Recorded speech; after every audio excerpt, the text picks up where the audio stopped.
There was a couple of messages there about actually your significant others, friends, parents, families. It might not be you and as an individual who might have your struggles or issues. It could be a person that's close to you, and how that actually affects you as a person.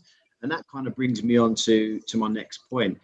Listen, it's unbelievable to have a panel that can be so open and honest and share some of their experiences. But Danny, if I come to you first, I want to talk about, so, you're comfortable and confident to talk about these issues, how they affect you, but how do we encourage other non-league football players, other football fans, other people in general, number one, to talk and let other people know about some of the issues they may be facing?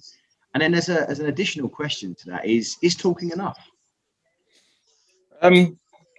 So I think being in football, and I'm sure Luke will say the same, you have a lot of characters in dressing rooms, lots of different personalities, and sometimes it can be very difficult to maybe express yourself, especially if you're in a dressing room which has big personalities and big characters.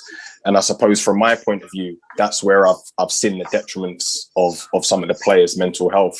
I think one thing that I found is as a senior player in my group now is I just ask players how they are, to be honest. I just kind of go through the change room every day, and I'll just speak to people and see how they're feeling. And I think for like fans and other non-league players, I think they need to try and be able to feel. It's difficult to try and build confidence and have confidence to speak about your problems and any issues you may have. But I think if you have anyone close to you, whether it be a friend, a family member, I think it starts with a conversation. It just starts with maybe just, it's okay not to be okay. I've heard that phrase so much over the last 4 weeks since doing my own campaign. And it's never been a truer statement. And I think everyone needs to realize that it's actually fine. And if you can speak to someone that you trust first and foremost, I think it will help. Is talking enough? I think talking's the start. But then there needs to be action. I think we look at everything that's happening in the world and we talk a lot. We want to say this and we want to say that. But I think eventually there needs to be some action. And I think what that action can be is, like I said previously, is that advice on just giving people an option of what they can do to actually help themselves. Now, whether that be giving them accessibility to a charity like Mind, who can help them, who do obviously fantastic work, whether it be having more conversations about how they can help themselves, routine as well. Like I said, that's one of the biggest things for me is routine and giving people daily goals and daily tasks. And I think that's definitely how we can sort of slowly have those building blocks. The reality of it is mental health is 365 days a year, 24 hours a day. It's not going anywhere. So it's something that needs to be ongoing. It's not just a flash in the pan. So all that help needs to be there 24 hours a day, and they need to be able to access that. Thank you, Danny.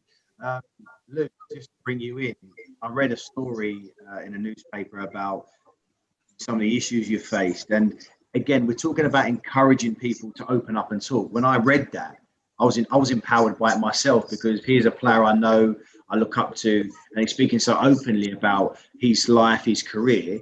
When you look back at that, do you feel like it was something you could have done earlier? Should you have done it later? In terms of because we're trying to encourage people to talk, but when is the right time for them to do that? Is it now? Is it at a stage where they feel more comfortable? Do they have time? So just to get a little bit of an insight into kind of, your story and when you decided to sort of be more open about your career.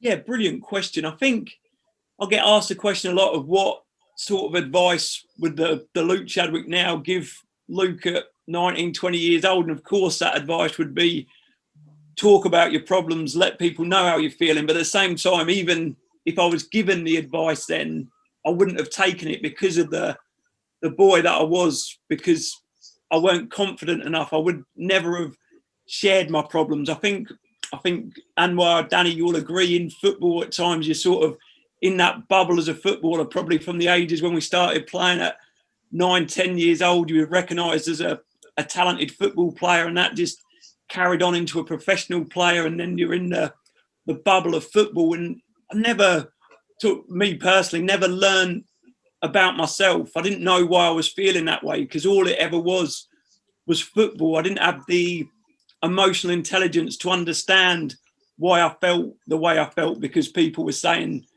like horrible things about the way I looked, and I thought it was something wrong with me, like a weakness inside me, because what it's like something it says in the school playground, it didn't really worry me then, but now I've got millions of people laughing at the way I looked. I had no idea how to deal with that as a 19, 20-year-old boy. And I think one of the reasons because of that, because I didn't know myself, all I saw myself as was Luke the footballer. So it took so long to sort of understand that. And like, without a shadow of a doubt, the most important relationship I've ever built is the relationship with myself. And sort of, I think I always loved myself, but I didn't know why. I never sort of looked in the mirror in disgust and thinking, oh, I'm disgusting or anything like that. But I thought, I didn't know why I love myself. And it was that sort of process of understanding, getting to know myself, getting to know Luke the person, not just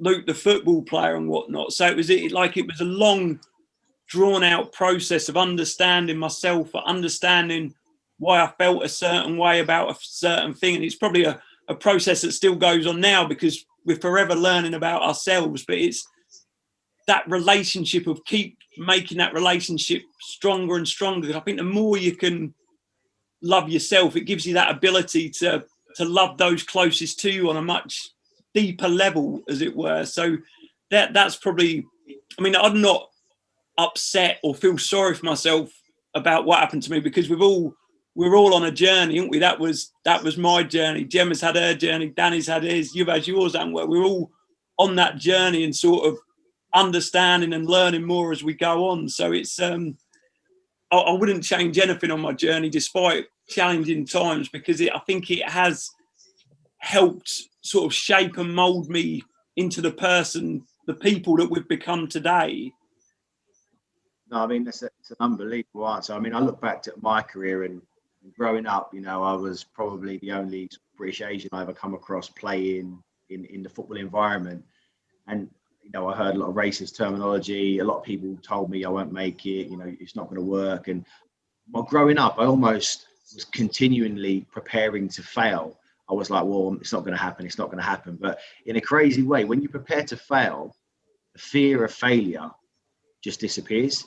And it's just, I'm just going to be who I am, and I'm going to get on with it. I'm not going to allow others to ruin the journey or the pathway that I want for myself. And as you said, it's that getting to know yourself. And unfortunately, at our age, when you're young, there are probably conversations a young footballer doesn't need to have. We want to think about being the best that we can be, getting into the first team, impressing for our new contract. But unfortunately, because of external issues, these are questions and battles that you have to have with yourself. And I think sometimes it's about triggers, because, if you haven't got the support, the initial support, it's something you might have to do yourself. Now, Gemma, if I just bring you in, because, you've spoken quite openly about your parents, and in terms of like empowering people to speak out, you seem to have a great support network with your parents, and you've done some amazing things. But now my question to you, how can we empower those that may not be fortunate enough to have that close support network? That how can we empower those to talk, who don't have the friend or the mum or the teacher or the coach that's close enough for them to be open? And I think it's a really important bit of work that we need to look at. Oh gosh, give me a hard one there. That is a difficult one, but it's difficult because it's difficult, I think what I've seen, especially during lockdown, is the charity sector and amazing people as well, not especially from charities, but just people who are reaching out to each other. And as much as social media has its downfalls, we all know that, we've all been there, it can also be such a force for good if it's used in the right way. I remember looking at there was a thread on Twitter about Thanksgiving last year, and this woman, I don't know if anybody had seen it, but there was this woman who drew herself at a table, and she put the picture on Twitter, and she said, if you're alone this Thanksgiving, send me a picture of yourself and I'll draw you on my table. And it was so amazing, because by the end of Thanksgiving, there were 4, 5, 6 pieces of A4 paper, all full of people that she had drawn to join her at the table. And that was when I thought, wow, there is such a power in this social media world that we can use for good. And there's such a power of people are much, much smarter and adaptable and clever than they give themselves credit for. Because for somebody to think outside the box like that, you know, with their heart being good and pure and worrying about somebody else, but also to engage people who are feeling alone, I thought that is just amazing in changing the narrative around the conversation of mental health. And as you say, like, a lot of the kids who are struggling at the moment, you know, school was their escape, you know, and they can't go to school. And, you know, a lot of them aren't fortunate enough to be able to attend online schooling because they haven't got a laptop or an iPad or whatever fancy device there is, and they're trapped.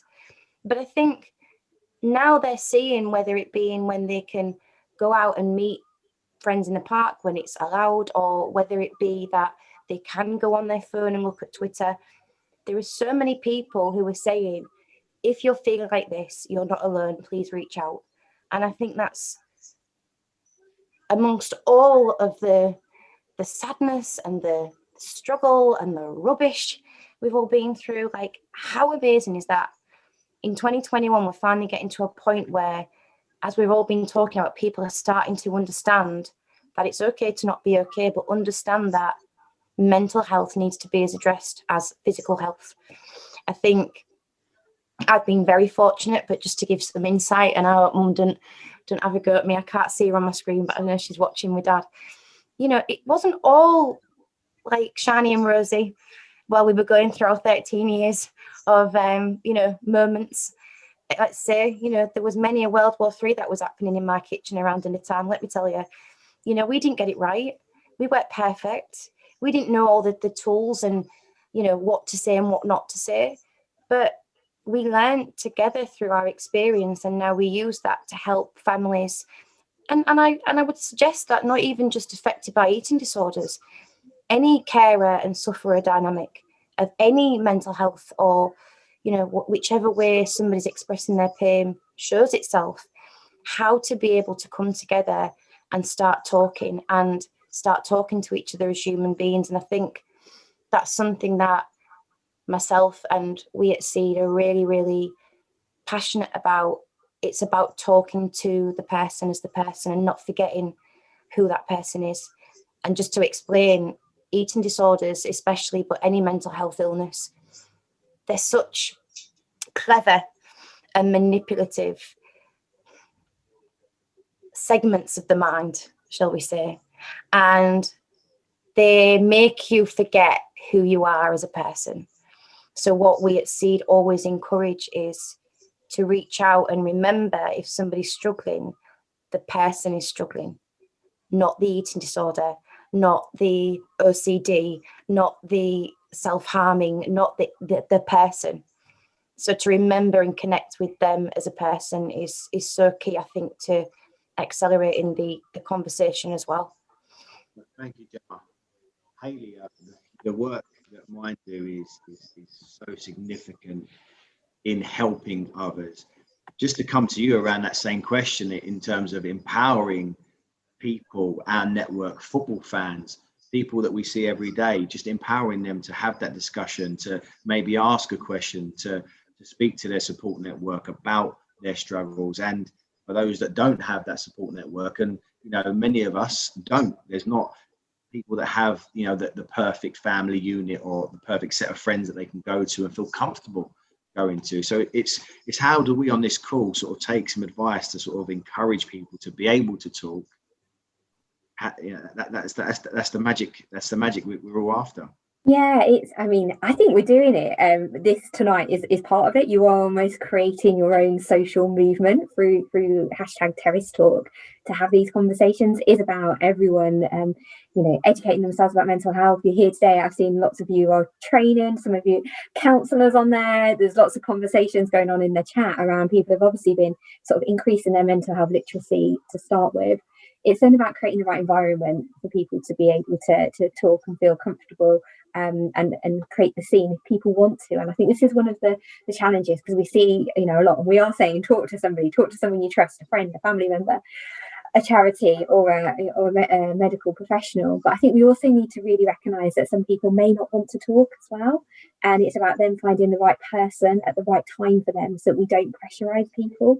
Because in all the best will in the world, it's got to be the right time, the right place, and the right setting. So I think we need to sort of bear that in mind as well, and recognise that that's just one person, a part of one person's identity as well. So I think the more we can upskill on the literacy, join together things like this evening and the great work that you're doing in your sort of communities with your supporter groups, getting it on the agenda, just making it literally okay not to be okay, and start with that well-being question, knowing that you're not going to fix everyone and that you can signpost people on, I think is huge. And not making sure it doesn't define people and it's not the only part of the conversation. Offering really practical help can be really really beneficial, whether that is checking in with someone, but also offering to do something for them, or meeting them for a walk. And again, not making it always about the mental health problem, because you might have had up to here of talking about your mental health that day. So I think all of those things. But this movement, it feels to me like you're creating a bit of a social movement, and I'm really blown away about everyone's experiences, but also those comments in the chats, the stuff that we can do for ourselves, but also helping each other. So yeah. I think that's spot on. I mean, one thing that I've been so impressed with the Football Supporters Association about is that, when I left football and I sort of entered the real world, if you like, I was quite apprehensive about what that would be like. And, my colleagues, the work we do, we're all people, we're football fans, and that's a key part of how we work. We're not, we don't formalize everything. It's not too strict. We understand the human aspect of football fans, the passion, and we understand we're not experts. We don't know everything. We get things wrong. But it's about creating that environment where people feel comfortable with you. People feel comfortable that they can have the conversation should they need it. And in the last year, we've I've had loads of conversations with football fans, and I often ask myself, am I skilled enough to have these conversations? You want to help, you want to ask questions, and you want to listen, which is important. But I feel it's about, okay, well, if we've created an environment and we've got fans opening up to us, it's about, okay, do we know where to signpost these individuals? Do we have the necessary expertise and experience to be able to handle a sensitive issue? And these are questions that I think we all have to understand, because it could happen to all of us, and it could be an unexpected incident. It could be an unexpected conversation and someone opens up. And it's like, if that happens to you, how do you deal with it? What's the best way to deal with it? So, like I said, for me, without having any of that expertise, it's about being yourself, listening and opening up.